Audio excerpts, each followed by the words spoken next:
يا مساء الفل عليكم. تعالوا سريعا كده نعمل الحواوشي مع بعضنا. الحواوشي في العيش بتاع التموين كمان، اللي هو بتاع المخبز المدعم عادي.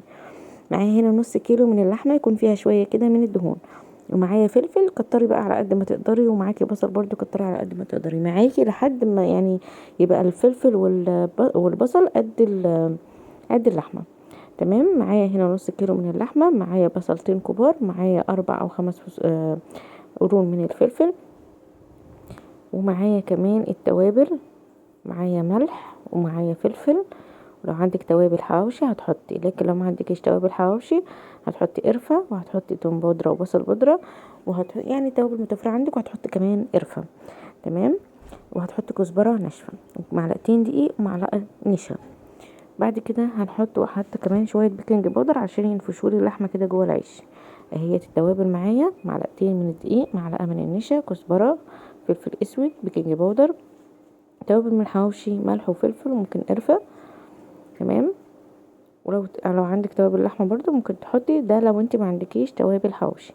هنحط الكلام ده كله في الكبه بعد ما ضربنا الفلفل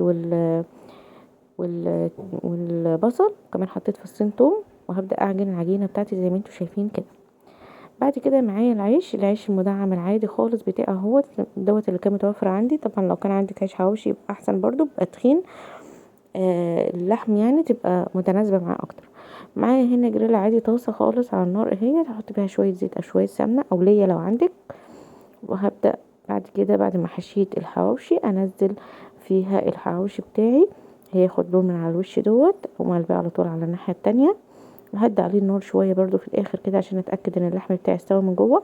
وبعد كده بديله تحميصة حلوة بالشكل اللي انتوا شايفينه ده، واطلعه. هتلاقي معاكي احلى حواوشي، طعم وريحة وتماسك، واللحمة من جوه ماسكة بعضها كويس جدا. حمصناه بالشكل ده. ممكن تعمليه على جريل او على شواية او على الفحم عادي جدا، مفيش اي مشكلة.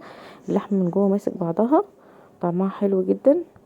جربوا الطريقة سهلة وبسيطة، ومش مستاهلة ان احنا نشتريه من بره، وحلو جدا. وكمان عملته بالعيش العادي اللي احنا بنجيبه في التموين، مع شوية كاتشب، شوية طحينة، على حسب ما انت بقى بتحبي تاكليه مع ايه، مع شوية سلطة. واحلى سندوتشات اعمليها بسرعة جدا لولادك في البيت بأقل تكاليف ونظافة. هستناكم ان شاء الله في فيديو جديد. السلام عليكم ورحمة الله.